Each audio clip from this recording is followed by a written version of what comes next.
Hello everyone, welcome to Spectra Education and this is Physics for Engineering student course. आज का जो topic है damped vibration जो कि ऑसिलेशन के अंदर होते हैं। तो first try to understand what is damped vibration. Damped vibration समझने के लिए I would like to request everyone कि जो दो पिक्चर दिखाई दे रहा है स्क्रीन में उनको थोड़ा सा केयरफुली ऑब्जर्व करो। Basically these are not pictures, these are animated videos. तो चलो फर्स्ट वीडियो देख लेते हैं। यहाँ पे क्या दिखाई दे रहा है? एक पेंडुलम ऑसिलेट कर रहा है। अब सेकेंड को ऑब्जर्व करो and try to compare this to oscillation.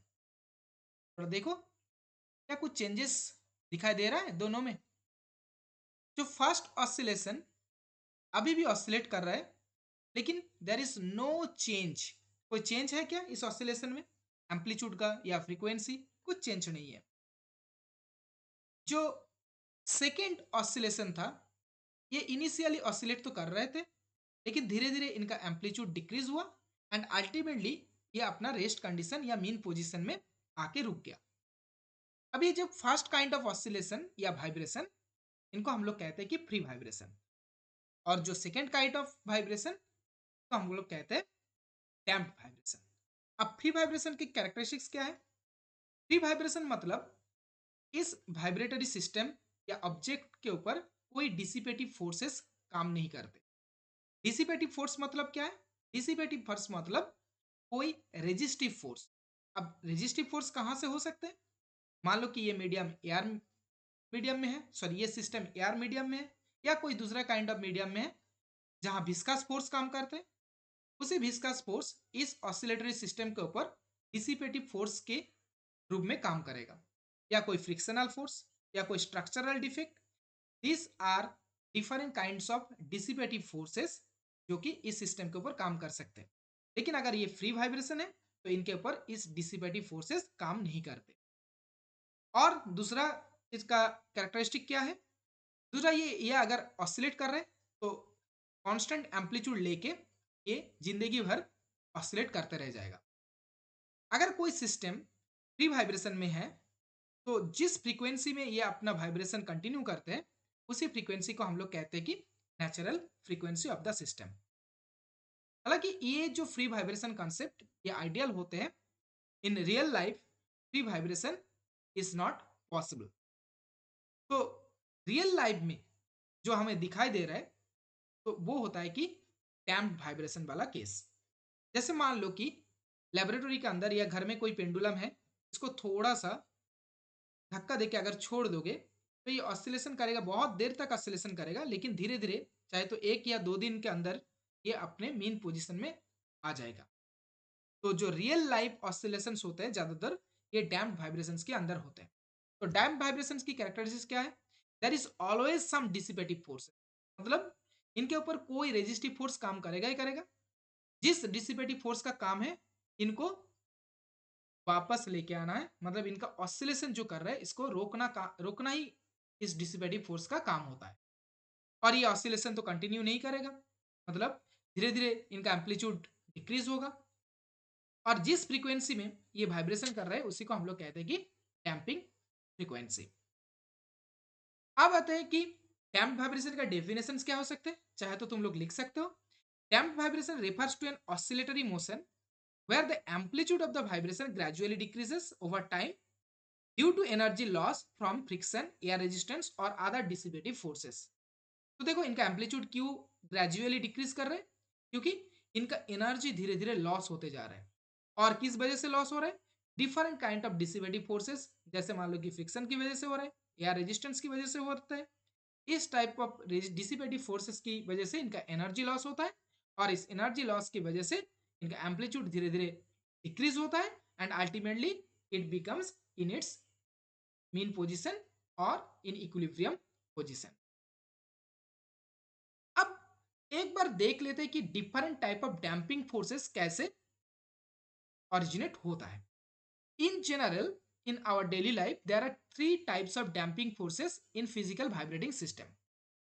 Damping forces का काम क्या है? और एक बार याद करो, डैम्पिंग फोर्स का काम होता है कि अगर कोई सिस्टम ऑसिलेशन में या वाइब्रेशन में है तो उसी सिस्टम के ऊपर ऑपोजिट डायरेक्शन में एक रेजिस्टिव फोर्स काम करते हैं। उसी रेजिस्टिव फोर्स को हम लोग डैम्पिंग फोर्स कहते हैं। तो different kind of damping force, first होता है कि विस्कस फोर्स। और ये विस्कस फोर्स क्यों होता है? Due to viscosity of the medium.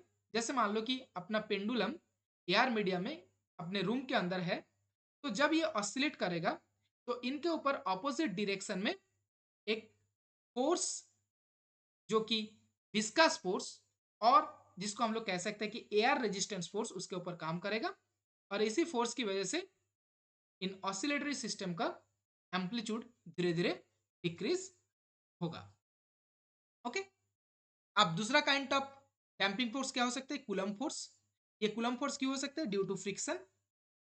अब third kind of structural damping, मान लो कि ऑसिलेटरी सिस्टम उनके अंदर ही कुछ डिफेक्ट है, और जिस डिफेक्ट की वजह से उनका इंटरनल फ्रिक्शन प्रोड्यूस होता है, एंड इसी इंटरनल फ्रिक्शन ये डैम्पिंग फोर्स की हिसाब से काम करते हैं अपना वाइब्रेटरी सिस्टम के ऊपर।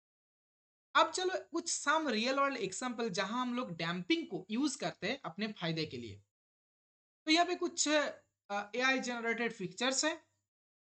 तो डैम्पिंग कहाँ कहाँ यूजफुल होते हैं? जैसे मान लो कि हमारा जो कार की जो सस्पेंशन होता है, कार या बाइक में सभी को पता है ना कि एक स्प्रिंग्स लगा रहता है कि अगर गड्ढे में गाड़ी गिर गया या, तो उनके ऊपर एक ऑसिलेशन स्टार्ट होता है।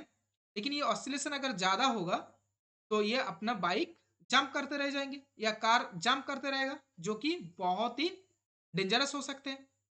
तो इसी ऑसिलेशन को घटाने के लिए हम लोगों को artificially we generate some damping in this spring.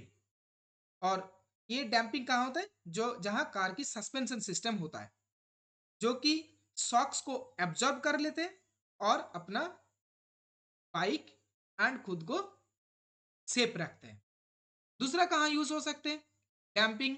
Musical systems में, जहां हम लोग स्ट्रिंग को थोड़ा सा खींच के छोड़ते हैं। अगर ये स्ट्रिंग मान लो कि अपने आप में से कंटिन्यूअस वाइब्रेट होते जाए, तो डिफरेंट काइंड्स ऑफ डिफरेंट सुर ताल वगैरह वगैरह, ये एक प्रॉब्लम क्रिएट हो सकता है। हालांकि मुझे कोई म्यूजिक का उतना नॉलेज नहीं है, लेकिन जो लोग म्यूजिक करते हो सभी को पता है कि कैसे म्यूजिक क्रिएट होता है।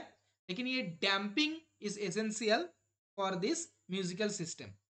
और क्या हो सकता है कि जहाँ अर्थक्वेक की बहुत पॉसिबिलिटीज होते हैं, वहाँ पे बिल्डिंग्स ऐसे बनाया जाता है कि अर्थक्वेक मतलब इट क्रिएट्स सम डिस्टरबेंस, और इसी डिस्टरबेंस की वजह से अपना बिल्डिंग भी ऑसिलेट करते रहते हैं। अगर ज़्यादा ऑसिलेट करेगा तो गिरने की चांसेस बहुत हाई होता है। लेकिन उसमें अगर कोई डैम्पिंग सिस्टम हो जो कि इस ऑसिलेशन को थोड़ा सा रिस्ट्रिक्ट करे, तो ये बिल्डिंग बच सकते हैं। तो ये डैम्पिंग सिस्टम जो होता है इसको हम लोग सिस्मिक डैम्पर्स कहते हैं। And not only that, different doors में हम लोग डैम्पर यूज करते हैं, क्योंकि सॉफ्ट क्लोजिंग मैकेनिज्म को कंटिन्यू रखने के लिए ये डोर्स में damping. So dampings are very essential part in our daily system. तो इसके बाद हम लोग जो करेंगे अकॉर्डिंग टू आवर एग्जाम या according to our syllabus, we will derive the differential equation और equation of motion for damped harmonic motion. और इसके लिए हम लोग यूज करेंगे एक spring mass system. Next video में we will derive this one. ये बहुत ही इंपॉर्टेंट है फॉर योर एग्जाम। ठीक है, तो नेक्स्ट वीडियो में हम लोग इसी से स्टार्ट करेंगे। फिर आगे होते हुए, अगर ये तो सभी को पता है कि online courses by Spectra education is going on. अगर सेकेंड बैच तुरंत स्टार्ट होगा, तो इसमें अगर एडमिशन लेना चाहते हो तो you can contact this one. Total और complete physics course is discussed here, and obviously it is a very low course, low fees course, so you can easily access this course, and it definitely helps you to make a very strong base on physics, and it also helps you to achieve the high cgpa scores during your 4 years journey। तो आगे damping force के लिए solution भी करेंगे हम लोग।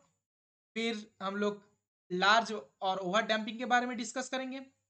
फिर critical damping and small damping, logarithmic decrement क्या है, energy of the damped harmonic oscillator ये भी डिस्कस करेंगे, and average energy for small damping ये डिस्कस करेंगे, और उनके बाद हम लोग फोर्स वाइब्रेशन के बारे में भी डिस्कस करेंगे। तो यही खत्म करते हैं आज का video. Hope you have understood. If you have any comments or any doubts, you can directly write in the comment box. अगर ये थोड़ा सा यूजफुल या हेल्पफुल लगे तो थोड़ा like share please do that one, क्योंकि मुझे भी इंकरेजमेंट मिलता है इसी से। तो फिर आज यही स्टॉप करते हैं, आगे जाके हम लोग फिर मिलेंगे नेक्स्ट वीडियोस में।